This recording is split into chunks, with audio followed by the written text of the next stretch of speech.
este año. Bien, hermanos, vamos a buscar la palabra de Dios allí en el libro de Éxodo, capítulo 3.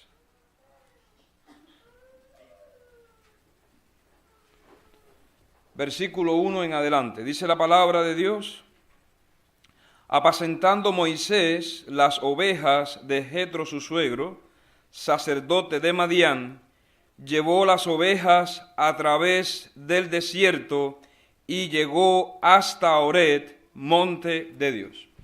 Si nosotros leemos la palabra, aquí nos damos cuenta que Moisés estaba haciendo un trabajo secular.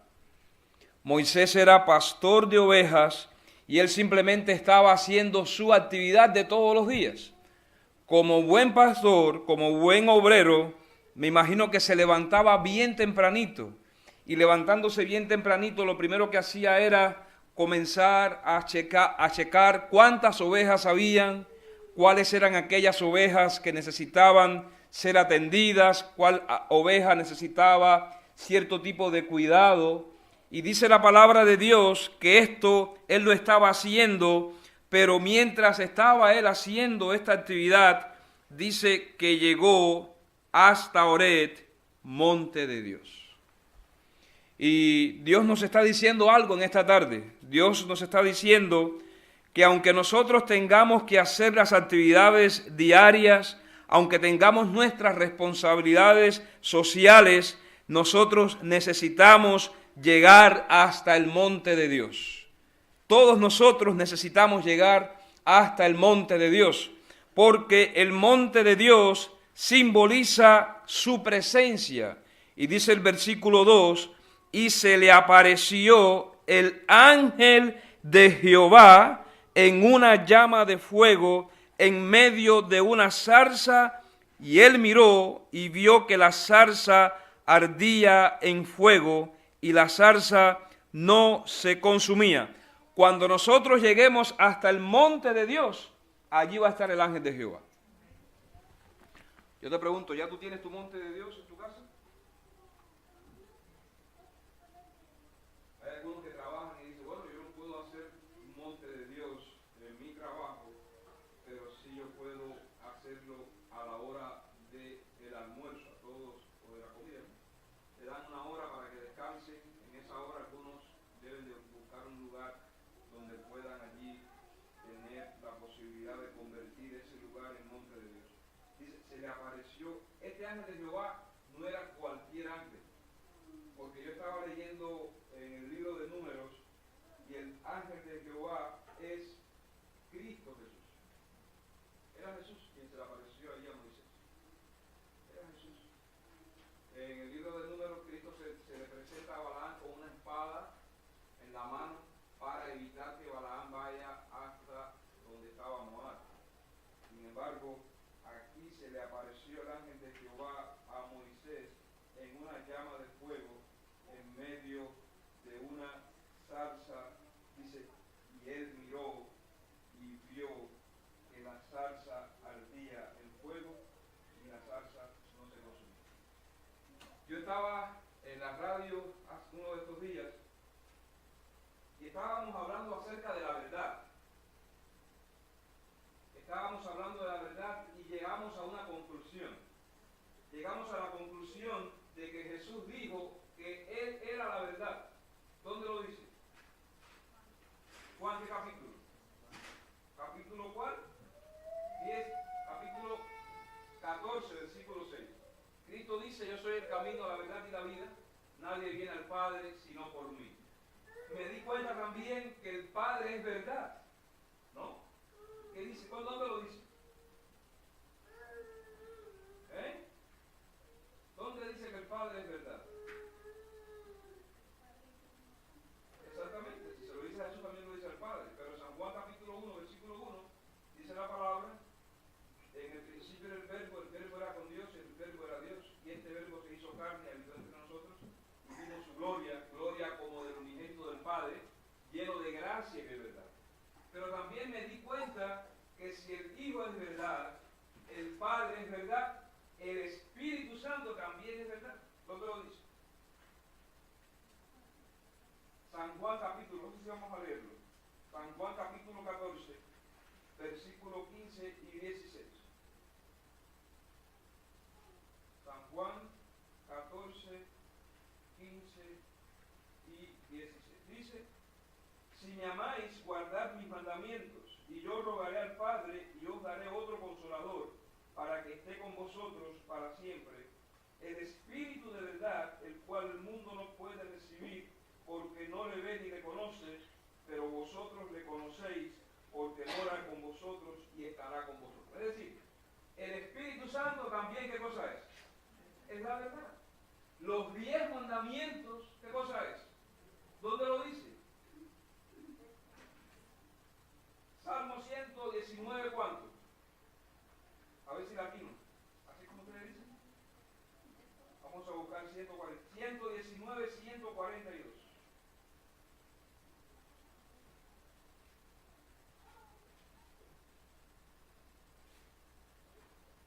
Tu justicia es justicia eterna y tu ley la verdad.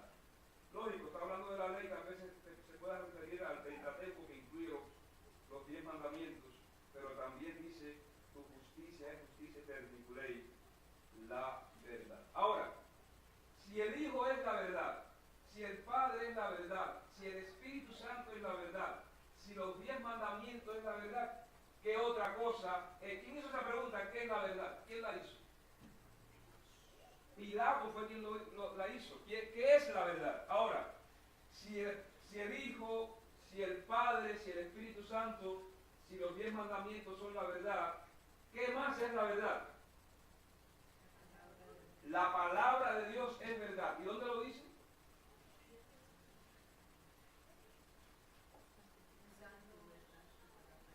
¿Pero dónde lo dice? Juan 17, 17.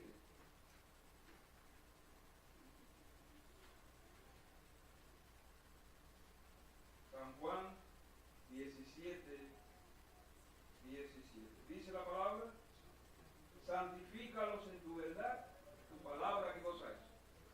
Ahora, ¿cuál es la función del Espíritu Santo? ¿Guiarnos a qué? A la verdad. Moisés estaba apacentando las ovejas ¿de quién? De Jetro, su padre, de Jetro, su suegro. Ahora, mientras él estaba apacentando las ovejas de Jetro, su suegro, llegó hasta el monte de Dios. Y cuando llega Moisés al monte de Dios, enseguida, dice la Biblia, y se le apareció el ángel de Jehová en una llama de fuego en medio de una zarza, y él miró y vio que la zarza ardía en fuego y la zarza no se consumía. Moisés tuvo una mirada, una visión de Jesús. Yo pregunto, ¿nosotros estamos teniendo una visión de Jesús diariamente? Si nosotros no leemos la Biblia, ¿cómo nosotros vamos a tener una visión de lo que es Jesús? Si nosotros no profundizamos en la palabra de Dios, ¿cómo vamos a tener una visión de lo que es el Padre? Si nosotros no meditamos en la palabra de Dios, ¿cómo es posible que nosotros vamos a tener una visión del Espíritu Santo de Dios? ¿Cómo nosotros vamos a tener una visión de la santa ley de Dios? Y mucho menos, ¿cómo sabemos entonces que estamos en la verdad? La Biblia es lo que me da a mí la capacidad de entender lo que es la verdad. Y cuando yo estoy leyendo mi Biblia, viene entonces el Padre, viene el Hijo, viene el Espíritu Santo y hacen la obra de santificación en mí. Por eso San Juan dice, santifícalos ¿en qué? En tu verdad, tu palabra es la verdad. Pero yo también me hago esta pregunta, ¿cómo nosotros vamos a cumplir con la misión de Cristo de predicar el Evangelio si nosotros no estamos conociendo la verdad? Y San Juan también dice, San Juan 17:3, esto empero es la vida eterna, que te conozcan a ti, al único Dios verdadero, y a Jesucristo, a quien has enviado.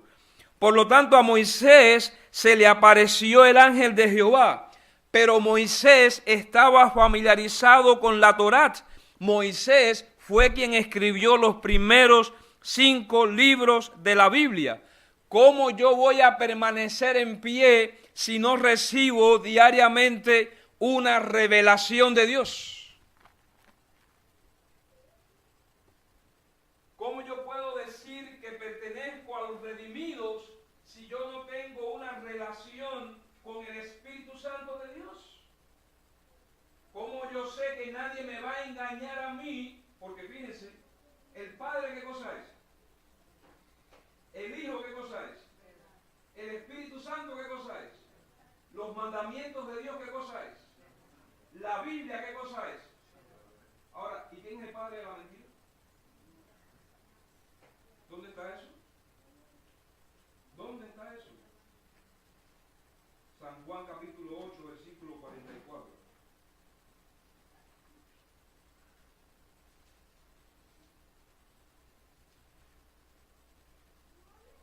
Cristo estaba hablando a los sacerdotes, a los fariseos de su día. Porque algunos hermanos dicen, pastor, no me digas esa palabra fuerte. Cristo está hablando a los fariseos de sus días. Y Cristo le está diciendo, fíjense lo que dice, vosotros sois de vuestro padre el diablo. Cristo era directo, Cristo no tenía, como decimos nosotros, pelo en la lengua. Y los deseos de vuestro padre queréis hacer. Él ha sido homicida desde el principio y no ha permanecido ¿en qué? Ahora, ¿por qué Satanás dice la Biblia que no permaneció en la verdad? Porque él se rebeló contra Dios. Él quiso usurpar el lugar de Dios. Él engañó a la tercera parte de los ángeles. Y los engañó precisamente porque tampoco ellos estaban conectados con la verdad. Hermano querido, nadie te puede mover si tú estás en la verdad. Si tú estás en la verdad y estás recibiendo la revelación de Dios, nadie te puede mover. Porque la verdad es la palabra que me santifica y el Espíritu Santo me va a llevar hacia la verdad. El Espíritu Santo no me puede llevar hacia la mentira, hacia el error. ¿Por qué? Porque la mentira y el error es el oriundo de esto, es el originador de Satanás. Vosotros sois de vuestro padre el diablo y los deseos de vuestro padre queréis hacer. Él ha sido homicida desde el principio y no ha permanecido ¿a dónde? En la verdad, porque no hay verdad en él. Cuando habla mentira, de suyo habla, porque es mentiroso y padre de mentira. Y a mí, porque digo la verdad, ¿no me creéis?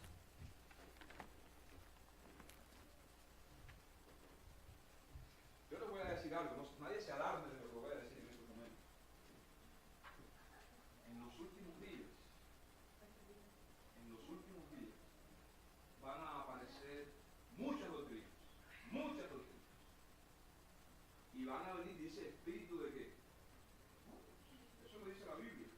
Ahora, ¿nosotros cómo sabemos que estamos en la verdad?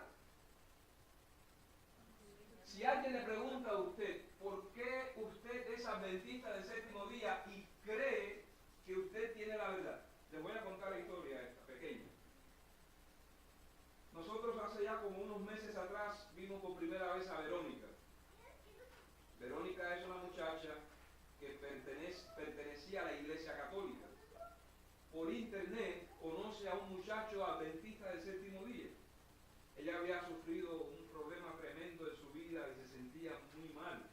Y entonces comienza a conocer a este muchacho la invita a la iglesia y entonces ella dice, pero yo nunca había leído lo que dice la Biblia. Primera vez que yo puedo así abrir la Biblia.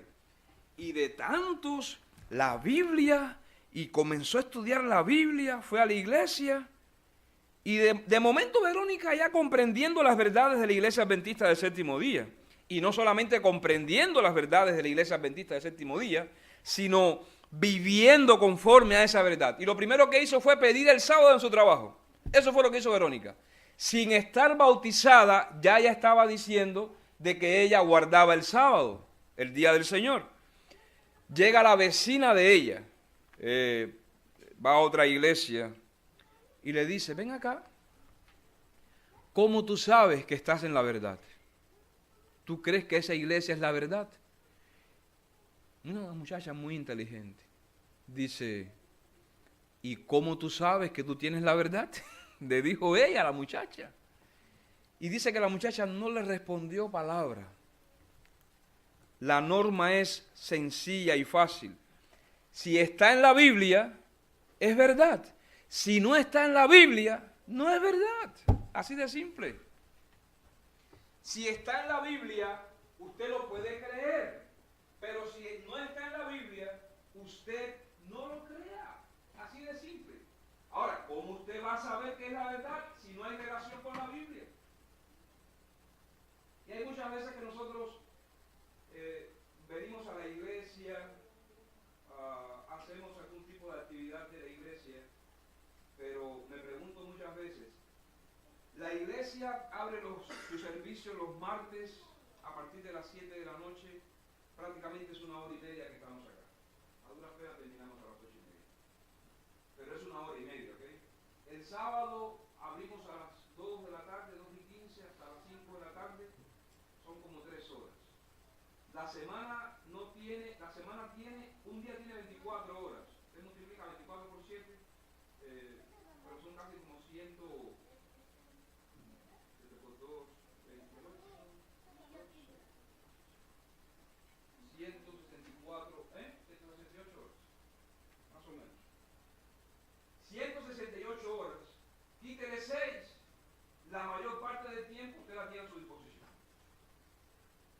La mayor parte del tiempo usted la tiene a su disposición. Ahora, si en los últimos días van a venir doctrinas y van a venir cosas para engañarnos a nosotros, ¿dónde nosotros entonces estamos fundamentando nuestra fe y nuestra confianza? Moisés estaba haciendo un trabajo secular, estaba apacentando las ovejas de su padre, de su suegro. Moisés llega al monte de Dios, se le aparece Jesús. Ahora, a través de la Biblia es que nosotros entendemos que Cristo se le puede aparecer. Entonces Moisés dijo, iré yo ahora y veré esta grande visión, ¿por qué causa la zarza no se quema? Yendo Jehová que él iba a ver, lo llamó Dios de en medio de la zarza y dijo, Moisés, Moisés. Y él respondió, heme aquí.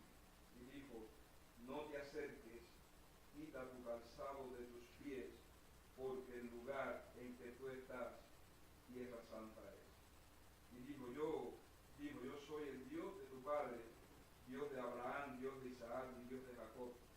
Entonces Moisés cubrió su rostro porque tuvo miedo de mirar a Dios. Dijo luego Jehová, bien he visto la aflicción de mi pueblo que está en Egipto. Hay una palabra clave en todo esto y es sensibilidad. Yo estoy conectado con Dios, amén. Usted está conectado con Dios a través de la Biblia. Estamos haciendo nuestra actividad secular de todos los días, hasta el punto que llegamos a tener una relación con Dios a través de su palabra, a través del Hijo, del Padre, del Espíritu Santo, a través de los mandamientos de Dios. Ahora, cuando nosotros tenemos esa relación con Dios, nosotros vamos a sentir la misma inquietud que Dios. Porque dícele Dios a Moisés, bien he visto la aflicción de mi pueblo que está, ¿dónde? La pregunta es, ¿cuál era el pueblo de Dios? ¿Cuál era el pueblo de Dios? ¿Cómo Moisés podía conocer al pueblo de Dios? Porque yo puedo decir, vamos a pensar de que Dios está conmigo ahora, Dios se me aparece y me dice, Juan, mira, yo he visto la aflicción de mi pueblo que está en Egipto y he oído su clamor a causa de sus exactores, pues he conocido sus angustias. ¿De qué pueblo estaba hablando Dios? ¿De qué pueblo estaba hablando Dios? Del pueblo de Israel. ¿Y cómo el pueblo de Israel llegó a Egipto?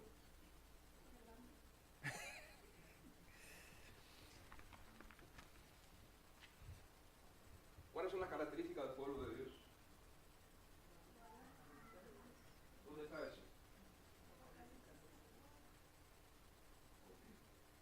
¿cómo Moisés sabía de que era el pueblo de Dios? Porque Moisés conocía la historia. Pero fíjense, yo puedo conocer la historia, pero no me puedo tal vez identificar con lo que Dios quiere hacer. No solamente de oídas. Y fíjense lo que pasó aquí. Dice, y he descendido para librarlos de mano de los egipcios y sacarlos de aquella tierra a una tierra buena y ancha, a tierra que fluye leche y miel, a los lugares del cananeo, del eteo, del amorreo, del fereceo, del heveo y del jebuseo. El clamor, pues, de los hijos de Israel ha venido delante de mí, y también he visto la opresión con que los egipcios los oprimen. Ven por tanto ahora y te enviaré a Faraón para que saques de Egipto a mi pueblo. ¿Quiénes? ¿Los hijos de quién? Entonces aquí hay un asunto muy importante que nosotros necesitamos definir. La Biblia comienza ¿con qué libro? Génesis. ¿Hasta qué libro? El último libro de la Biblia. Hasta Apocalipsis. Ahora, desde Génesis hasta Apocalipsis siempre ha existido el pueblo de Dios. La pregunta es, ¿quiénes componen el pueblo de Dios? Los que han obedecido a Dios, los que han obedecido la inspiración verbal, porque hubo un tiempo que simplemente Dios transmitía sus verdades, no se escribía, y llegó un momento en que la verdad entonces era escrita. Entonces, uno debe hacer un estudio desde el primer hijo de Dios llamado Adán hasta el último que escribió el libro de Apocalipsis, y veremos algo que identifica a todos estos hombres, y es la palabra obediencia. ¿Cuál es la palabra? Obediencia. Tanto Adán como Juan guardaban los mandamientos de Dios. Tanto Adán como también Juan sabían de Dios, conocían a Dios. Ahora, cuando usted hace el estudio, recuerden, el pueblo, como dice Basti, el pueblo de Israel va a Egipto por hambre. ¿Quién estaba primero en Egipto? José. ¿Y a quién trajo José? A su familia. Vinieron primero los hermanos. Ustedes saben la historia. José fue vendido por envidia. A José lo vendieron por envidia. Sin embargo, el hecho de que los hijos de Israel hayan vendido a José, Dios aprovechó esa cobertura para bendecir a su pueblo. Y entonces fue que después ellos pasaron hambre en su tierra y van a Egipto buscando comida. Y cuando llegan a Egipto se encuentran con José. Y entonces allí José comienza a darlos a conocer a Faraón. Pero lo que sucedió fue que murió José. Y entonces vino un faraón que no conocía a quién. Que no conocía a José, y ahí comienza el proceso de esclavitud del pueblo. Ahora, Moisés viene entonces a colisión y Dios dice, yo tengo que liberar a mi pueblo. Y es que Dios entonces comienza a hacer un llamado a Moisés. ¿A quién llamó a Dios? Ahora, ¿y Dios no te estará llamando a ti? Yo te pregunto, ¿para qué te está llamando Dios? ¿Para qué te está llamando Dios? Ven, mi hermano, para hacer un party. Vamos a hacer un party. ¿Eso es lo que está diciendo Dios? Ven, mi hermano, vamos a pasear juntos. ¿Para eso te está llamando Dios? Bueno, vamos a cantar juntos. ¿Para eso te está llamando Dios? Cuando yo estoy estudiando esta historia, yo me doy cuenta de algo. Número uno, que Dios ama a su pueblo. Amén. En segundo lugar, que cuando el pueblo está en dificultad, el pueblo clama y Dios se hace sensible y comienza entonces Dios a preocuparse por su pueblo. Y entonces Dios dice, si mi pueblo está sufriendo, si mi pueblo está en Egipto, yo necesito a alguien que lo saque de allí.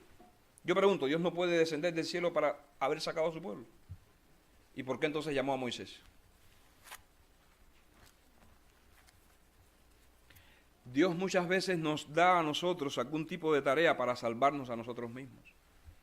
Pero yo les digo algo, yo pregunto, ¿aquí en Manplacen habrá pueblo de Dios? ¿Aquí en Manplacen habrá pueblo de Dios? En estos precisos momentos, ¿habrá alguien necesitado de que nosotros vayamos a tocarle la puerta para enseñarle la Biblia? ¿Habrá en estos precisos momentos alguien que ya está planeando envenenarse? ¿Habrá en estos precisos momentos alguien que está planeando tener intimidad con otro, pero va a contraer el virus del SIDA? Nosotros no sabemos eso. ¿O habrá alguien en estos precisos momentos que lo están llevando al hospital porque realmente está en un estado de deterioro en cuanto a su salud? Nosotros no sabemos. Ahora, lo que yo me quiero referir es a lo siguiente. No podemos permanecer tranquilos sabiendo de que alguien está perdiendo su vida. Es lo que Dios nos quiere decir en esta tarde. Dios está llamando a alguien porque su pueblo está sufriendo. Ese alguien en aquel entonces se llamó Moisés. Ahora Dios nos está llamando a nosotros. ¿Pero para qué Dios nos está llamando a nosotros? ¿Para qué Dios nos llama? Para que ese pueblo que Él tiene se convierta al verdadero ejército de Dios. La pregunta que hago es la siguiente: ¿estamos convencidos nosotros que somos el pueblo de Dios?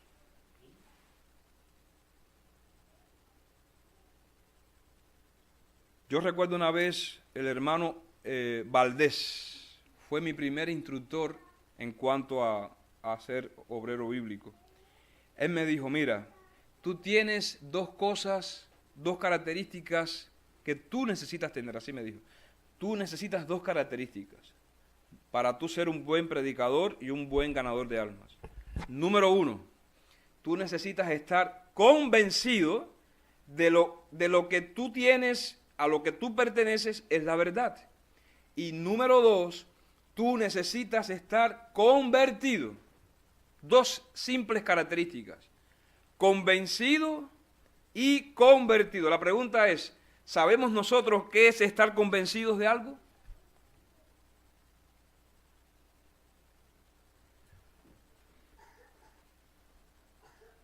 Nosotros vamos a explicarle la Biblia a un pentecostal. Ellos están yendo a la iglesia. Hoy fueron, ¿no? Ellos son la familia Radilla. Ahora, si yo le voy a explicar a la familia Radilla la palabra de Dios, dudando de que yo estoy en la iglesia verdadera, ¿qué efecto yo voy a producir en ellos? Y si yo no he tenido esa experiencia de ir a la palabra de Dios, de estar en comunión con el Padre, comunión con el Espíritu Santo, en comunión con el Hijo, y eso se llama conversión, ¿qué efecto yo voy a provocar en esa familia? Muy poco.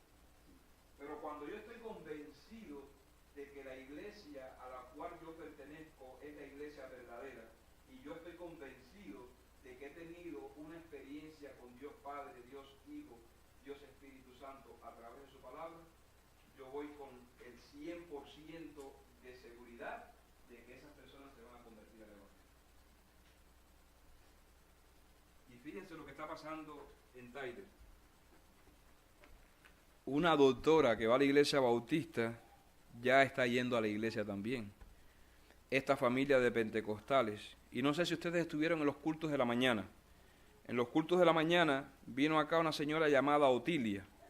25 años siendo pentecostal, de Hueso Colorado. 25 años. Y ella un día pone la televisión, no tenía cable, y ve en la televisión de que hay un pastor que está hablando acerca del sábado. Y ella se pone a pensar así, dice, pero ¿cómo este pastor va a estar hablando acerca del sábado si la Biblia dice que es el domingo? Y cuando ella va a la Biblia dice que es el sábado. Pero entonces dice, pero ¿y ahora cuál es el problema? Lo dice la Biblia, yo lo creo, lo dice la iglesia, yo no lo creo, y va con su pastor.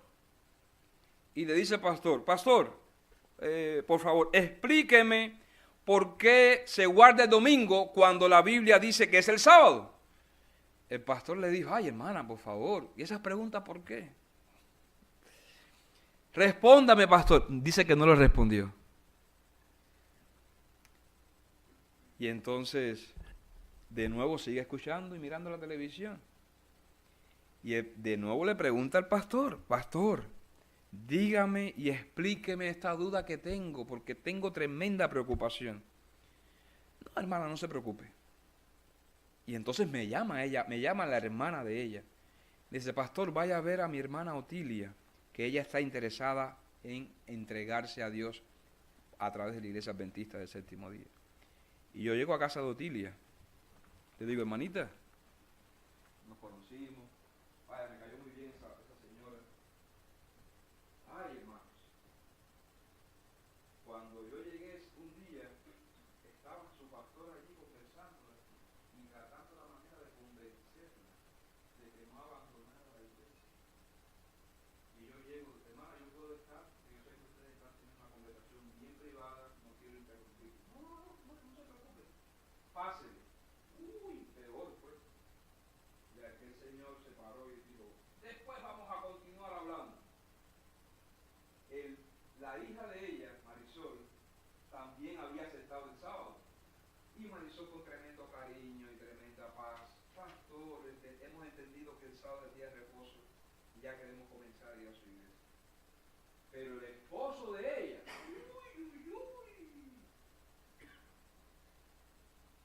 me miraba feo y desafiante. Luisito se llama él. Trabadito, dice, bueno, por lo menos si hacemos una peleita aquí, vamos a ver cómo salimos. Pero está fuerte, Luis. Y me miraba feo. Y ese día que yo llegué, le dije, Luis, ¿cómo estás? No tengo nada que hablar con usted. Y tomó al niño así, literalmente. Y digo, ay, mi madre. Bueno, hermanos, ya Otilia es miembro de la Iglesia Adventista del Séptimo Día. Directora, una de las directoras misioneras de la iglesia, y está dando la clase de visita. Y a mí me llenó de tanto orgullo hoy saber de que ella está frente al proyecto de ahorros en la iglesia para la construcción del nuevo templo, que eso me llenó de tanta satisfacción. Y Luis, Marisol también se bautizó en la iglesia adventista, nuestra iglesia, y Luis de diácono, y un día me dice, ay pastor, aquel día yo me porté tan mal con usted, pero tan mal, que yo quiero hacer una comida para poder pagar todo lo que yo le hice. Pero miren, una gente ahora pacífica, tranquila, cariñosa. Cuidado que usted le diga al hermano Silvia que la iglesia adventista no es la verdad. No, hermano, no. Ella como una gallinita, yo le digo una gallinita, se pone así, y dice, no, y le explica todo. Yo le entregué revistas, le entregué todo. Ella es la que da la clase de visita. Ahora, ¿por qué ellos se entregaron a la iglesia adventista del Séptimo Día? Ellos se entregaron a Dios a través de la iglesia adventista del Séptimo Día porque ellos entendieron de que la iglesia adventista del Séptimo Día es la iglesia verdadera. Y yo sé y tengo el convencimiento que de los 10.000 habitantes hispanos que hay aquí en Mount Pleasant, Dios por lo menos nos puede dar. Yo no le pido al Señor, Señor, dame los 10. Yo quisiera hacer esa oración. Dame los 10.000. Si yo quisiera hacer una oración, y sería muy presuntuosa la oración, si yo le dijera, Señor, dame los 10.000. Yo me conformo con el 10%. Ni con el 10%, con el 5%, con el 1% me conformo yo. Y yo estoy mirando esa situación que Dios ha descendido, hermanos, para librar a los habitantes de esta ciudad de manos del paganismo, de manos de la delincuencia, de manos de la depresión, de manos de las enfermedades, de manos de mentiras que se están predicando, para que estos sean constituidos como la verdadera, como pueblo de Dios, la verdadera iglesia de Dios. Pero yo pienso que nosotros necesitamos clamar, ¿ok? Nosotros necesitamos clamar y decirle, Señor, te estamos pidiendo que tú des libertad a estas almas que deberían de estar aquí en la iglesia. Porque si hoy alguien está fumando marihuana o alguien está tal vez ingiriendo alguna droga tóxica y está destruyendo su cuerpo, la vida de su familia, su propio círculo de acción, nosotros como iglesia necesitamos rogarle a Dios que nos dé esas personas. Nosotros no podemos iniciar un culto aquí sin antes arrodillarnos y decirle al Señor, Señor, mándanos personas necesitadas de ti. Mándanos aquí, Señor, a personas que estén dispuestas a aceptar el Evangelio. Mándanos personas, Señor, que deseen la salvación. Mándanos, Señor, esas personas, pero también debemos de orar, Señor, envíanos hacia esas personas. Dícele Dios a Moisés, ven por tanto ahora y te enviaré a Faraón para que saques de Egipto a mi pueblo, los hijos de Israel. Entonces Moisés respondió a Dios, ¿quién soy yo para que vaya a Faraón y saque de Egipto a los hijos de Israel? Y él respondió, ve, porque yo estaré contigo, y esto te será por señal de que yo te he enviado cuando hayas sacado de Egipto al pueblo, serviréis a Dios sobre este monte. Yo pregunto en esta tarde, ¿cuántos están dispuestos a convertirse en el Moisés de hoy? Yo quiero verlos en vivo. A ver, todos los que están dispuestos dicen, Señor, cuenta conmigo. Yo quiero identificarme con tu obra, yo quiero identificarme con tu misión, yo quiero convertirme en un elemento de salvación. Señor, cuenta conmigo hoy. Capacítame con una doble porción de tu Espíritu, Señor. Quiero que tú me hables, quiero que tú me confirmes en tus caminos, pero yo quiero, Padre, convertirme en una persona, en alguien que pueda liberar a tu pueblo. Vamos a orar entonces. Señor y Padre, aquí está tu iglesia. Aquí están tus hijos, Padre, con sus luchas, con sus preocupaciones, con desafíos, con pensamientos que tal vez les vienen de un tanto de inquietud. Pero Padre, tú puedes mandar a tu Santo Espíritu y úsanos con tu poder para llegar a esas almas. Si nosotros existimos y estamos aquí, es con ese propósito, Señor. No es el propósito de pensar en otros caminos, sino el propósito es de cumplir con tu santa misión, Señor. Los ángeles quisieran hacer esta obra. Los ángeles quisieran descender aquí a Mamplacen y comenzar a tocar puertas.